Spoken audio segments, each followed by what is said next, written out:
Alrighty guys, so this is kind of just a quick little video I want to make, particularly focused at my buddy Holst here, but anyone who is brand new to Souls games and just some really basic but extremely helpful. I'm gonna say important too, but important to your success, I guess, if you will. So I have a little bit of an outline here that I just some stuff that I would consider to be really important for combat. Let's go find a couple mobs. First thing we're going to talk about is strafing, like strafing around the enemy and backstabbing. And now that Holst knows how to turn on his PlayStation and I think he figured out how to lock on, next we'll show him how to attack. Okay. And I'm going to try not to do any outtakes on this. I just want to do it in one video so I don't have to edit it. Okay. So here's an enemy. The first thing we're going to talk about is strafing. Again, just strafing around the target. And also backstabbing. I don't have a low enough weapon to... I'll probably one-shot him, but... So I'm not... What's nice, I'm going to lower my shield as well.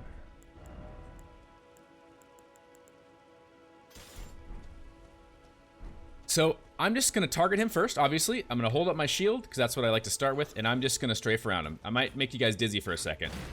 But this is exactly what, I mean, I'm not strafing presently, but when a guy's attacking you, you can just strafe around him. I actually usually only choose one direction. And they just won't really hit you. This isn't true all the time. Some enemies have really, really good tracking. So, in my opinion, this is one of the most important aspects in Souls games. Second is backstabbing. So as I think it was in the tutorial, I don't want to make you guys dizzy. When their back is facing you, and if you hit the attack button once, which is right bumper or R1, the light attack, you will do a backstab animation, which does a lot more damage. It isn't always perfect. Oftentimes it'll happen at like an angle to their back, but basically you have to be kind of just facing their back. So let's give it a try. So there it is. So let's do that a few times. I think this is one of the most important parts that'll help you in the game. So obviously targeting. And I hold up my shield the whole time. See, I don't even have to, I could just backstab him right here.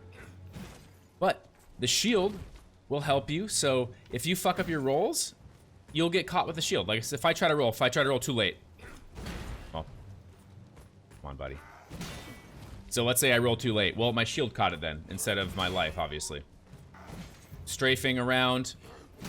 Honestly, oftentimes, it's a good boss tactic too, but you can't backstab bosses. Well, you can sometimes. So my backstab didn't go off there. Strafing, so bullet point number 1, strafing and backstabbing. Let's see if I want to try it on a harder enemy. Also, just while I'm standing here, generally speaking, weapons are... pretty much every weapon is viable in-game. There are some weapons that are kind of just generally accepted as better than the others. Like, so when you find a new weapon, it's not necessarily ever an upgrade. It's just a different weapon, and they have different movesets. So, same, this guy's a bit harder than the last guy we came across. So, I'm going to do the same thing. Alright, fuck off. Actually wish he didn't have lightning, so I'm going to strafe around.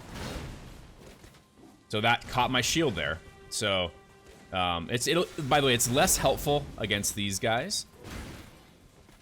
But generally speaking, so right here he missed me, and I could have done a backstab there. You'll come across these knights with shields. They're a bit harder, and they track a bit better. So that was supposed to be a backstab, and it my angle really clearly wasn't right.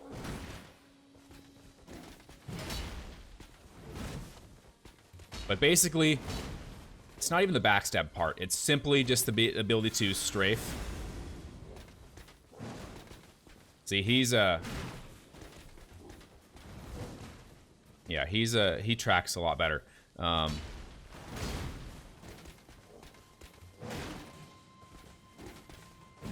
See, I have a harder time backstabbing him too. Especially with his attacks that are really wide and arcing. It's hard to find the right spot.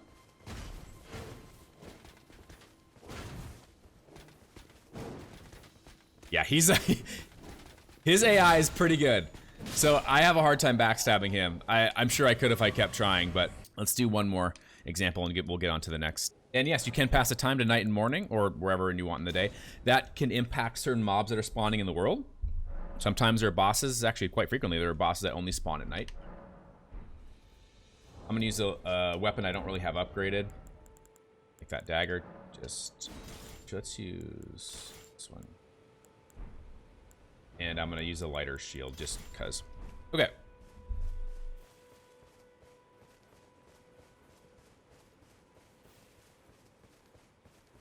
So here's another guy. This is a guy with the shield. He's gonna be a lot easier than the last guy, but his mechanics should be about the same.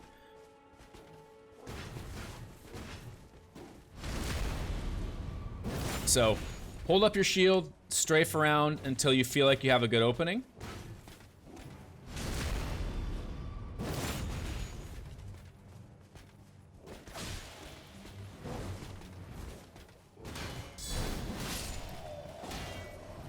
Okay, so that's that. Next, guard counters. Super important. When an enemy hits you, if you hit R2 or the right trigger right away, you'll have a counter attack. Let's try that again here. Every time. So if you block, you hit R2. It's a beautiful little counterattack. It is, in my opinion, the absolute most useful when you're being attacked by mobs with a quick attack speed, like rats or wolves. Doesn't have to be any of those, but anything with a quick attack speed, it's very, very helpful. So let's just, yeah, this is a perfect spot for us to fuck around here. Let me kill this guy real quick. So wolves, rats, mainly because if you try to, you can just run up to them, attack them, but their attack is so quick that sometimes they'll attack you, before you attack them, and it'll stun you and damage you, obviously. So if you just play a little more defensively and let them hit you. Fast, what are you doing, bud? Let's do a strafe here. Actually, we'll do a guard counter. We'll do 2 mobs here. Do the same thing. Come on, buddy. I'm gonna let him hit me intentionally. So in this guy, we'll do the strafe and counter, or strafe and backstab. Oh.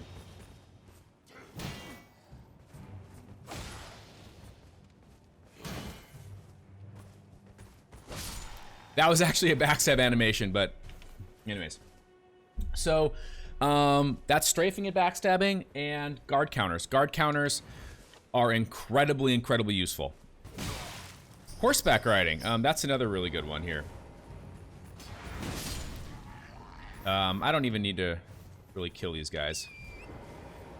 We'll just romp through.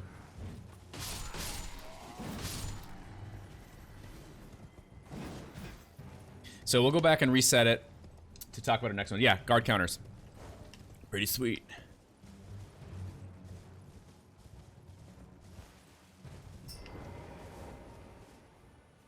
Okay, equip load in general. So I'm in my inventory or equipment, it doesn't really matter, on the right side. Can't really notate it. Actually, it's right where my webcam is.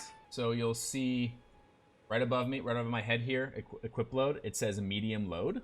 Yeah, medium load. Of course, if I put on stuff that's too heavy for me, I'll put on a couple bigger items here. It's now heavy load. So, which heavy load is 70% or higher. So 70% of the 84.2. You don't have to calculate it. It'll just say medium load when you're below that. So when it says heavy load, you will be fat rolling. This is what fat rolling is. It's when your rolls are super slow. It's not like, if you want to be just the tankiest thing possible, like just the max armor weight and everything is just just, I don't know, just really bulky and big, then this might be fine for you. It doesn't really matter. It just depends on what you want. Generally speaking, I would highly recommend being medium rolling. So you want that to say medium load. So here's fat rolling. And here's medium rolling. So there you go. The reason rolling is important in this game is when you roll, you are invincible for a particular period of time. It's called iframes, so invincibility frames. So when you roll, even if a mob is hitting you or attacking you, I'll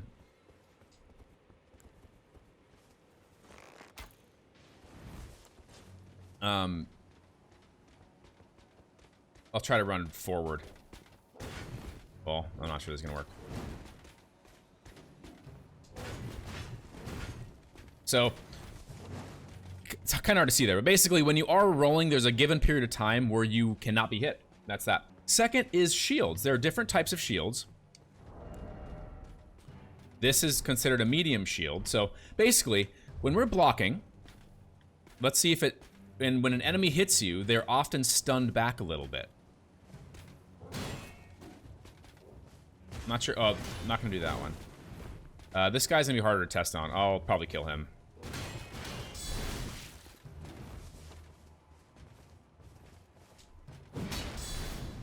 Oh, he guard countered me. What an asshole. So let's go back. Okay, this stuff is a little bit less important, but all right, let's go. Yeah, this jabroni here. So let's take out our lighter shield and let him attack me a bit.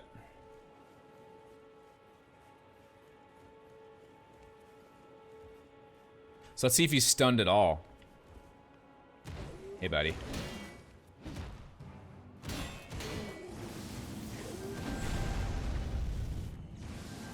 Sorry, this, I mean, maybe kind of a spoiler mob for you guys, but I don't think you really care.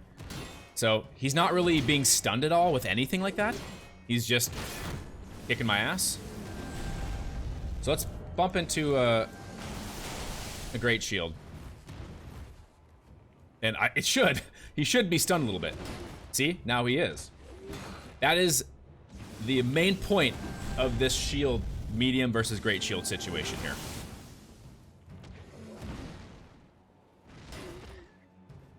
It just gives you an extra millisecond or so to attack him. And that's that. All right, panic rolling. Kind of based on that like meme I posted, I think, the other day. This is one that you have to learn. This is not one that you'll just benefit.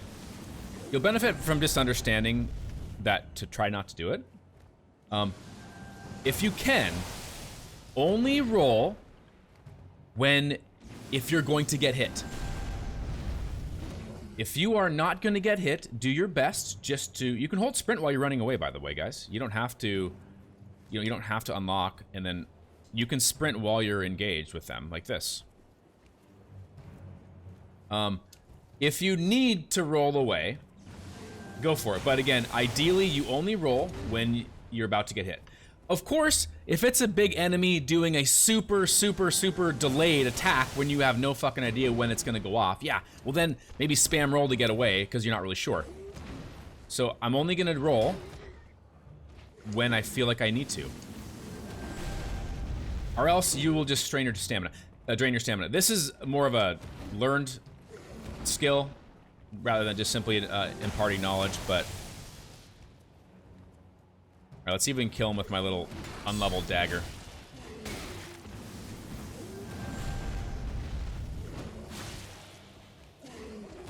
So we'll see if we can backstab him.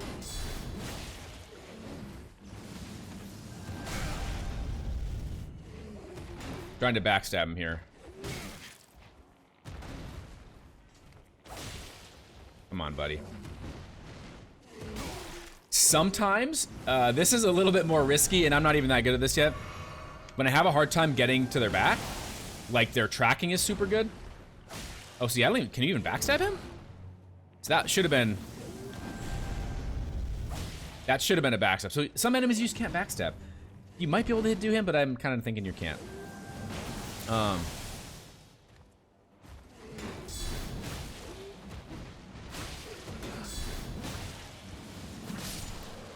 Okay.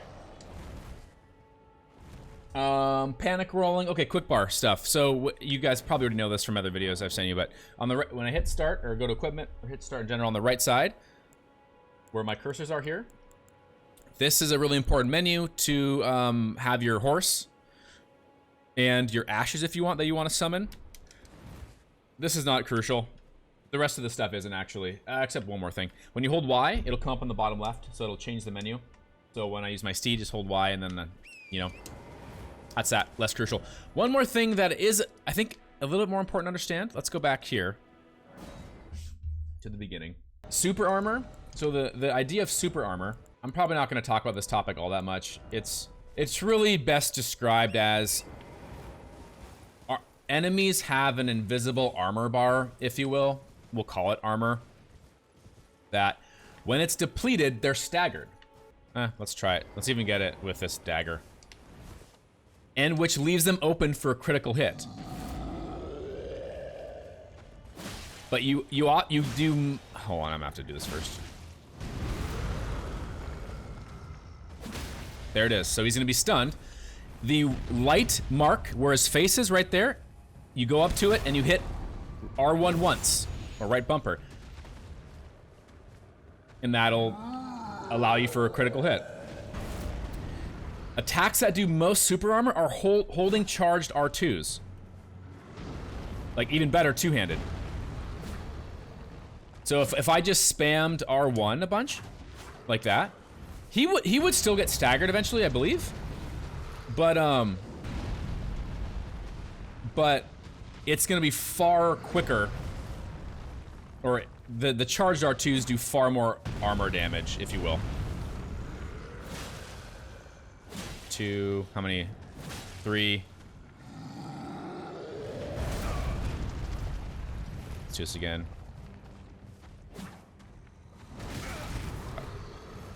And since it's taken us a while, guys, his armor does regenerate.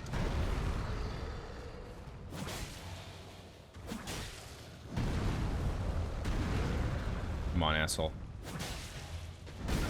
So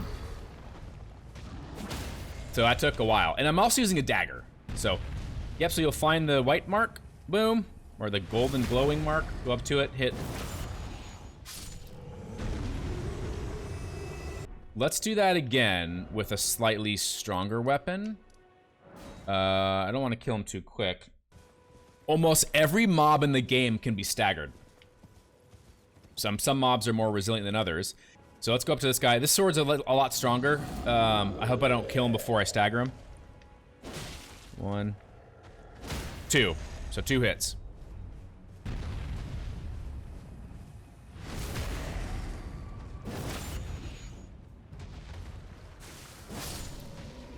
So, let's go down here. This sword is a bit strong for these guys here, so, but I'm still able to get the point across, I think.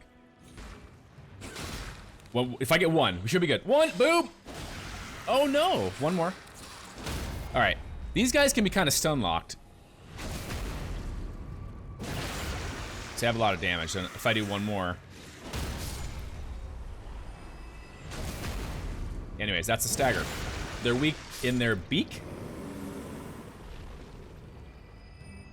One other little thing, little tip. I'm sure you guys know this by now, maybe not. If you're scrolling around your items on the bottom there, let's say you're on some random item and you're panicking because you want to use your potion. If you just hold down on the D-pad, it'll go right back to the first slot. So let's say I'm at number 4. If I hold down, it'll loop back to number 1. Yeah. There are torches in this game, so if you're in a dark area, grab a torch. It'll light up the area quite a bit. Alright guys, there's a couple other things I want to mention really quick. I'm actually coming in after I already did the video, so I'm going to edit it just a little bit. It's fine. But anyways, I want to talk about weapon arts, or the skills on weapons. This is one I don't think people know a lot about, or newer players. So let's find some random weapon. Let's do this short sword here. Okay, let's put on the short sword.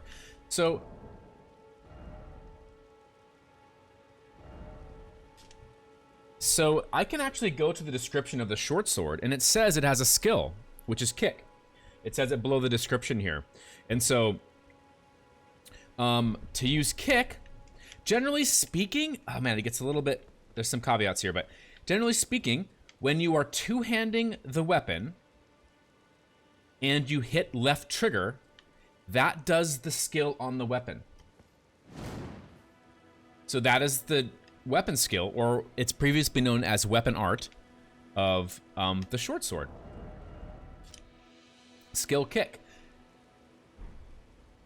Shields also have a skill, which are it's often parry.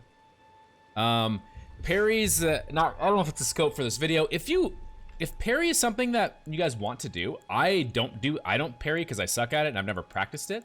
But basically, what parrying is, here we'll try it once. Again, I think I'm getting a little bit out of the scope of what I wanted this video to be, but it's totally fine. Parrying is if a mob attacks you and you hit left trigger at just the right time, it will stun them. But the shield has to have the parry skill on it. Okay? Let's see if we can do it. I'm terrible at it. Let's try.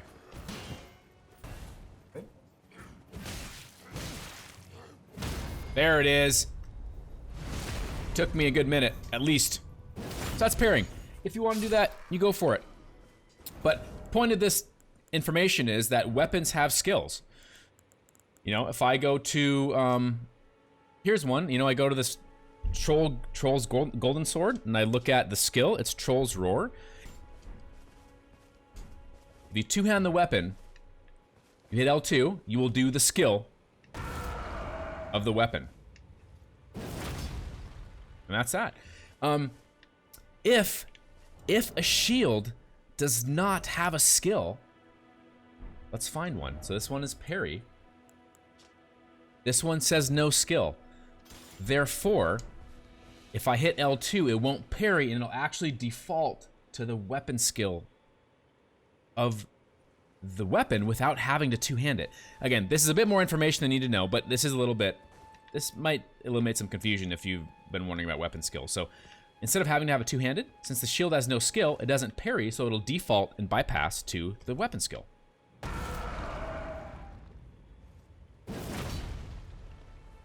So that's that. So weapon skills. And a weapon skill can be changed with an Ash of War. So, like for instance, on this heavy longsword I have, I put the skill Bloody Slash on it. And so that's what the Ashes of War are in this game, if you've encountered that yet. You can change the skill of a weapon. And there's a lot of them. There's a fuckload of them, actually. These are the ones I've found so far. These are all different skills you can add to your weapons. And this isn't even probably half of them. Or it's probably at least half, but... yeah, alright.